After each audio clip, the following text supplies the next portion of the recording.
What's going on, everybody? It's me, Shane, and I'm here to give you a episode review recap of Kimetsu no Yaiba, Demon Slayer, the Mugen Train arc. Now, I understand that this was actually a feature-length movie. I believe the movie was around 2 hours long.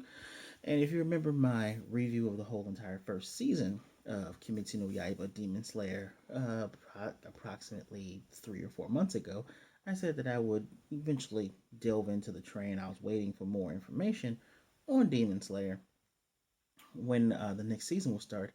And I was talking to a good friend of mine, and the good friend said he believed that they were going to pull a Dragon Ball Super and they were going to put the Mugen Train as its own season, which apparently they did. They did it. But there is a keen difference between that. But before I tell you the keen difference, please give me a subscribe, a like, and a comment. I appreciate all three of those things. Anyhow, here's the main difference. In Dragon Ball Super, they stretched out the movie concepts of Resurrection F and Battle of the Gods. You had like 3 to 5 episodes that were not featured in the animated movie of Battle of the Gods, and uh, maybe 3 or 4 that weren't featured in Resurrection F, just to show the day to day lives and what our heroes were up to. But there's a big difference between this and that. The animation quality. This is literally they pulled an old school. Uh, was it 4Kids? It wasn't Funimation. It's whoever became Funimation. Whoever owned Dragon Ball Z, or should I say the early Dragon Ball movies, the Tree of Might, World's Strongest, and the Garlic Junior Saga. When I was a young kid, all of those were put on TV. They were put on Fox, and they literally just took the movies and put and made them in the 30 minute, well, technically 24 minute format of a television episode, and they gave them their own endings and they slapped an intro on them. That was great because the quality didn't change.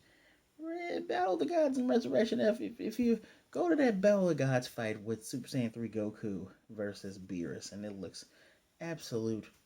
Pardon my language, I gotta say it this way. It looks like dog shit.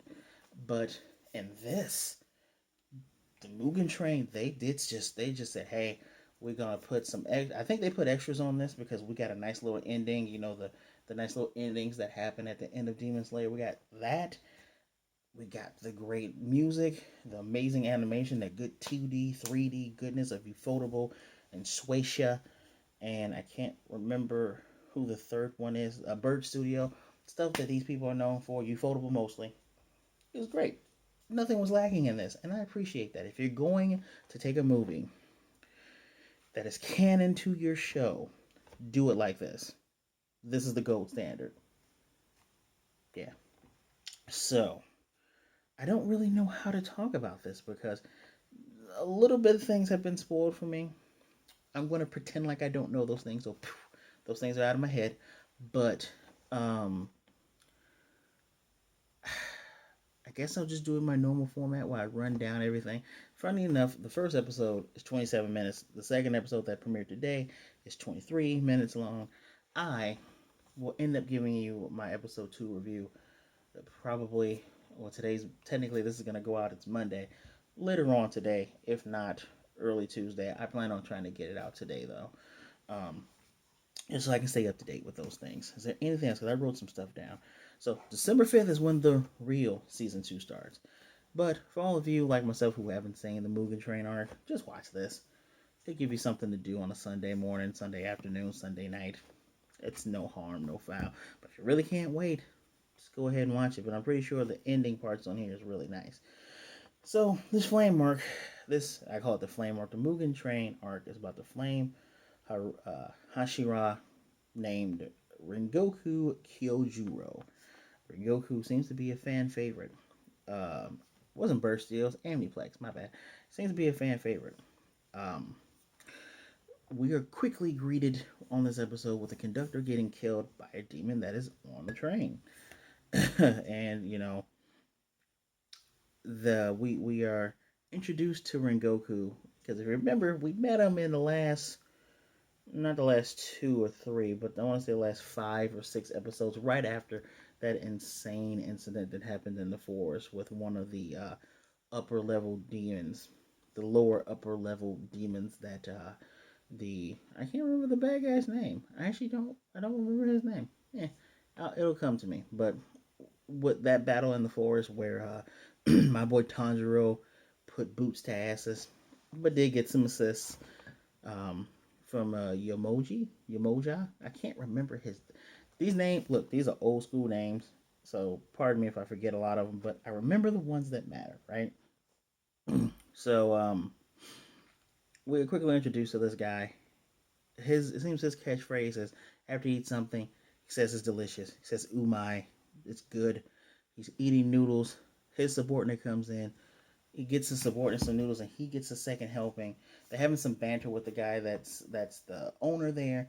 He's upset because no one's riding the trains. There's a slasher that's killing conductors and killing people. On top of that, the Mugen Train is out of service because 40 people went missing on that train. That is a lot of people to go missing at one time. And it just came to me, guys. The main bad guy is called Muzan. Muzan Kibutsuji, whatever. Evil guy that makes me really want to see him get killed. Anyhow, they're eating, they're chopping it up.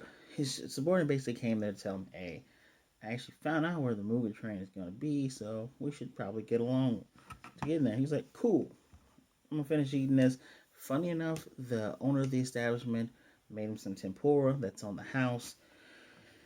It seems to be a recurring theme with Rengoku. Rengoku seems to be a likable character, which makes me conflicted as all hell because he was one of the ones that wanted to kill Nesco. You don't talk about killing little sister like that. Nah, Nesco's precious. So I've had some issues with several of the Hashiras. So I'm gonna say that smoothly one day. The Hashiras. I have some issues with a couple of them. Some of them I want to smack around. Some of them needs to just yeah. But he's likable. As a matter of fact, we have this cute girl and her grandmother. Instantly knew it was her grandmother. I love the fact. I love the fact that they share the same purple colored eyes. Purple is one of my favorite colors, by the way. Blue, green, purple. Love them. Anyway, and red to a certain extent. But anyway, it's obvious the relationship they share. No one is showing up at stations late at night. She wants to help her grandmother because mom is pregnant, and I think either dad works late or dad was laid off. Dad's shop isn't going well. Had to look down at my notes. So they're doing Western food while making bento boxes, and bento is actually even well, not so much on the busy bullet trains, but if you're taking one of a train like the trains that are in here, the old style trains, bento is a usual thing for people to eat when they're traveling. So it's a good idea. So grandma is funny. Grandma's the first one to say, "Yeah, you should probably start working in the afternoons with me because it's too late and demons come out at night." Daughter's like, "Ain't no such thing as demons." She has a bun in her hand. Of course, Rengoku and his subordinate walk by, and he's like, "Hey, you guys said something about a demon.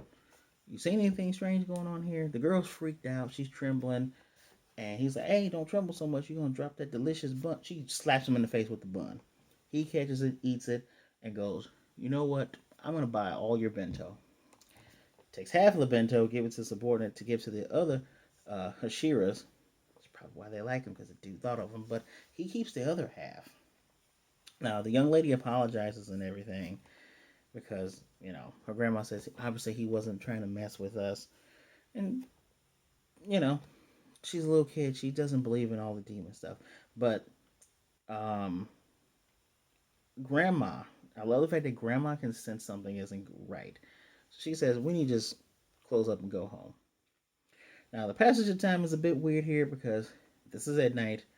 And I guess the whole entire cycle, this has been a whole, not 12-hour cycle, but maybe 5 or 6 hour cycle because we are going into the next day with this. So, our buddy Rengoku tells his RSA Lieutenant subordinate Ford he's gonna get on the train by himself. He's on the train. He's asking the other conductor who was like, kind of jumpy because he sees this weird dude with blonde and flamey hair with the Hiyori on. That's the traditional The jackets, if you're a fan of Bleach, it's the traditional jackets that they wear. They have a name. It's called Haori's, Haori. You're like, who are you? I'm just here to sell stuff, sell bentos. So what's the deal with the Mugen Train? He's like, oh, Mugen Train's gonna be back in service soon. It's actually being looked on over there. And looks out the window. There's a big, nice train yard. He's like, cool, I'm getting off. He's like, excuse. He just jumps right off the train. Obviously, he's a demon slayer. He is one of the Hashira captains. He's able to jump off this train and get moving over there. So he can sense a demonic presence all about on the Mugen train. One of the, I guess the person who's in charge of the rail yard, he comes out. He's like, you really can't be here. Oh, I'm here with these. Dude is he's pretty smart. He's reminding me of your typical leader character. One would assume that the show would be about him if he was in any other anime. He's giving off Goku DBZ vibes and Luffy vibes. That smart character that's likable, but somehow he's cunning enough to. He's an honest guy, but he will lie to get through certain situations. Um, so we're already seeing this dude's kindness, and it's crazy. He's handing off these bentos for all the workers. One guy's supposed to give it to another guy in the back because the dude wasn't feeling well, and looking at the train, he's saying, so when is it going to come back? What's the deal with it? He's like, well, obviously there's nothing wrong with the body because, we worked on it. We did a great job. It's going to go back out. Hopefully nothing else weird happens. Suddenly, we get a nice little flash, especially with this top-notch movie. And it's hard to just say the movie graphics of this because Demon Slayer already has a great animation. Like, it doesn't look like anything else. And I'm not talking about just from early 2000s to to the 2008 to 2012. I'm not even talking about from 2013 to 2017. It looks completely different than anything that you were watching, which is appreciated. But it looks even better thanks to pumping in some more money for this because we get a nice little flash. He can sense a demon. The crow comes out. There's a demon. There's a demon, and someone yells in the back. All this happens nearly simultaneously. Obviously, we got this big demon with some blue stripes digging his nails into this guy. And our guy Rengoku, he's ready. This is the first time he's actually stopped smiling. And flat out, the guy hates the smell of the bento boxes. He steps on one. Rengoku's offended by that because he knows the people that sold those and made those. Dude's like, yeah, this kid doesn't smell good either. I like to torture the humans that I don't eat. We don't get this demon's name, but I'm gonna call him Speed Demon because Rengoku's like, I'm gonna save him and I'm gonna kill you, dude. Dude's like speeding all around and stuff, and he's like, okay, he automatically everybody needs to leave up out of here. And he said, yeah, I tortured a girl the other night. Rengoku was actually talking to subordinate about the young lady at the noodle shop. She's actually gonna recover with no scars or anything, and he actually brags to him, saying, yeah, she's gonna recover just fine. Yeah, you were pretty fast escaping out of there. You like to run away. But you really didn't finish your job. You probably sensed us, and that's why you hot booked it out of there. And the speed demon's kind of pissed. He's like, well, can you save this kid? And then he looks at the bento box and says, oh yeah. The two women that makes these, I'm gonna go kill them. Rengoku's like, you are actually starting to fully offend me now because they have nothing to do with this. Well, what's faster? Can you beat me over there? Can you stop me from killing this guy? Rengoku is a fast coup because he cuts this guy's hands straight off, saves his kid. Speed Demon grows his hands back and speeds down the track.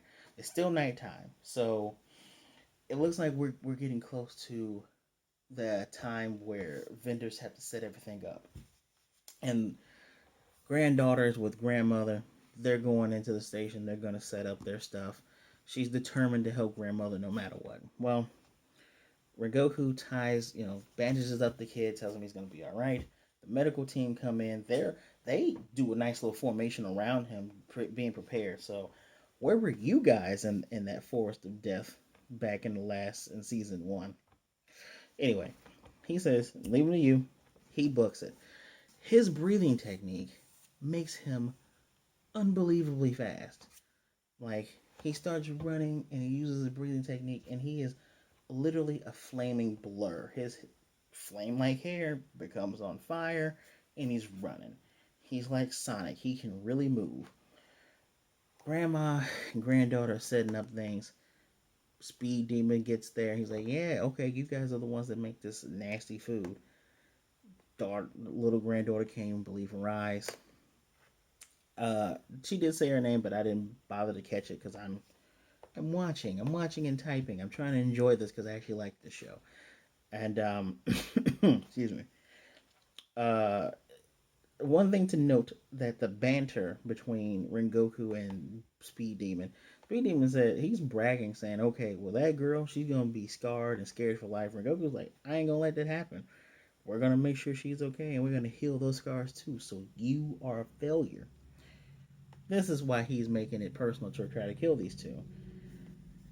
As he's creeping on the girl, Grandma throws a bento at him. This again, the smell makes is sickening to him, so he's kind of wanting to throw up. Run, granddaughter, run! She runs. She gets to the track. This dude is on top of her, choking the life out of her. It's unfortunate, but Rengoku makes it in a quick super flame dash, and in one motion cuts his Achilles tendon and gets and saves the girl. She's okay. He's smiling to make sure she's okay. And dude is limping as his foot slowly heals. He's gonna kill grandma. He's like, you really shouldn't did that, old lady. So now we have a face off between Speed Demon and Rengoku. And he flat out says, okay, so you're pretty fast. Don't know how you got here so quickly, but let's see what's faster. Me slitting her throat or you cutting off my head? And he says, you don't even need to ask that question. In a flash, he cuts off dude's head. He's like, you're super slow. He doesn't say super slow. He says you're slow. One of the best lines. I love lines like this. It reminds me of Byakuya Kuchiki in Bleach when he said that Ichigo falls slow. So this must be our speed character. Happy-go-lucky speed character. Defeated the demon. And the movie used was the first form of the flame style called was an unknowing flame. And grandma's getting flashes of the past, and they did a great job. Instead of just having her, instead of us just seeing the whole entire thing that happened to her, it's it's scene for scene back to back of Rengoku sheathing his blade, breathing out, just like his father did. He's wearing the same haori that his dad did, and grandma just in tears. She says, "I will never forget that flame. I will never forget the clothing and that look. You saved me and my daughter 20 years ago." And her granddaughter's like, "What?" And he instantly he has this look like, "Oh, that was my dad. Cool. Well, you know what? I'm happy that I was able to save you too." Um, Daughter instantly, she does the traditional Japanese thing. Looks like she's about to bow, but she's probably still trying to catch her breath from this harrowing experience. And just flat out apologize. I'm sorry that I said sorry to grandma and sorry to him for saying demons weren't real. And he says, nah, not really. It would be much better if you lived your life not worrying about demons and things like that in this world. And she kind of smiles because she understands the whole entire thing. So our little subordinate comes up and he says, Goku's like, yeah, take care of this guy. And the Mugen Train is going to go back in operation tonight. Well, tomorrow night, and technically tonight, because now it's the next day. And the guy's like, oh, so everything's tied up nicely. He's then Rengoku's like, no, dude, the guy I just killed, there's no way he could have killed. He could have made 40 people disappear at one time. Doesn't matter how fast he was. So he's gonna board that train tonight. And yeah, that's his whole plan. We They don't waste any time passage of time. The pacing is actually pretty good, and if this is what most of the movie was, it was a really good paced movie because we're going back into we're slowly getting into the night times, going from day to night. Grandma and grandma and granddaughter, they got bento boxes. They want to thank him for saving them, and he's like, I want to pay you for all these. And they say, no, this is the most we can do. He says, all right, I'll take this one for free since I didn't get to eat one. I'm buying the rest of them. And he flat out buys out their stock. Such a good dude. He promises to tell grandma that tell his father about him saving them once again. And yeah, he boards the train. Our crew, Inosuke, Zenitsu, and of course Tanjiro, they make it to the train with Inosuke trying to headbutt the train. Young bento selling girl with the purple eyes. She's still trying to sell the bento with sake or tea, but yeah. But we are also greeted to some very strange looking characters as well. Methinks that there are more demons on this train than we were privy to. Especially this one boy looks like he's coughing. He might have tuberculosis. That is the era for this type of thing. So who knows? I know what demon to expect because of the ending of last season, but I'm choosing to ignore some things that I saw. I don't know. I'm feeling some kind of tragedy from this. Mm, mm, he's too liked. As a matter of fact, like I mentioned before, I don't think there were any of those Tanjiro endings in the movie. At least not inserted in there. But in this, the I forget what the crow's name is, but the crow got some lowdown on Rengoku for Tanjiro and the boys. And of course, Inosuke wants to fight him, but shut up, Inosuke. Uh, Basically, every last one of the other captains, I'm just gonna call them the captains, every last one of them like this guy. And using the type of language they have, like he's polite, he talks to me a lot. He's a good dude. He's a wonderful dude. He doted over me as we trained. That was the one girl with the pink and green hair. I can't remember her name at the moment, but yeah, he is loved. And then at the end of this, he comes up to talk to them. They all call him Aniki. They call him Big Brother. Uh, if you've seen this before, don't tell me. I got a feeling this dude's gonna die. He's given me what's uh spoiler for One Piece. If you haven't watched One Piece, spoiler, mute me. And he's giving me off Ace dying vibes. Seems like a lot of these flame dudes that are pretty nice and well liked, they tend to die. You can come on back now. Yeah, I'm wondering if he's gonna bite the dust. It's kind of sad. Uh, if he does, but who knows? Maybe he doesn't die. Maybe I'm wrong. Hey, we've lost a bunch of people in that forest. Too many people died in there. Come on, we can't possibly lose one of the captains now. I mean, so anyway, this is another one of those things where it's kind of hard for me to rate this because this is all supposed to be one movie. So what I plan on doing, I plan on rating the Mugen Train arc at the very end because that's the responsible thing to do. This first, the even them winding this down with the music and the transitions, this show is great. I already said in my Jabba's Reincarnation videos, Jabba's Reincarnation is the best anime of 2021. This is probably the best anime of, was it 2020 or 2019? Whenever this came out, it won an award for best anime for the year it came out. It deserves it. Quite frankly, it deserves it. And I'm all for animation stations taking their time. Animators get sick, they overwork themselves, whether on purpose or coerced. Take your time. I know you guys, I know Funimation and everybody else is gonna milk this for years and years, so just take your time. Just think twice before putting out movies. Just wait on Mugen Train. If you had already done it, I would have just dropped Mugen Train in the middle of the summer and said, "All right, y'all gotta wait till winter." It's just that easy. But as always, let me know what you think of this first episode in the comments right there. And if you have seen Mugen Train, if you've seen up to this point that I'm telling you, Tell me what you thought. And if you got spoiled by anything I said in here, I softly apologize. Read the description.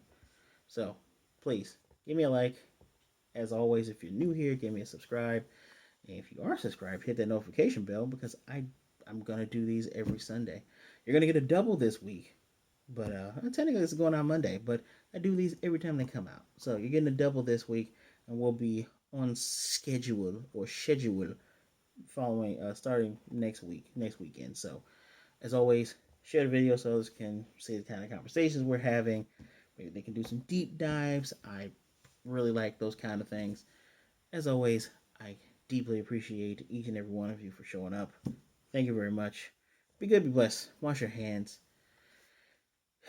Wear your mask. Be good to yourself. Be good to others. Either way it goes, please don't be a jerk.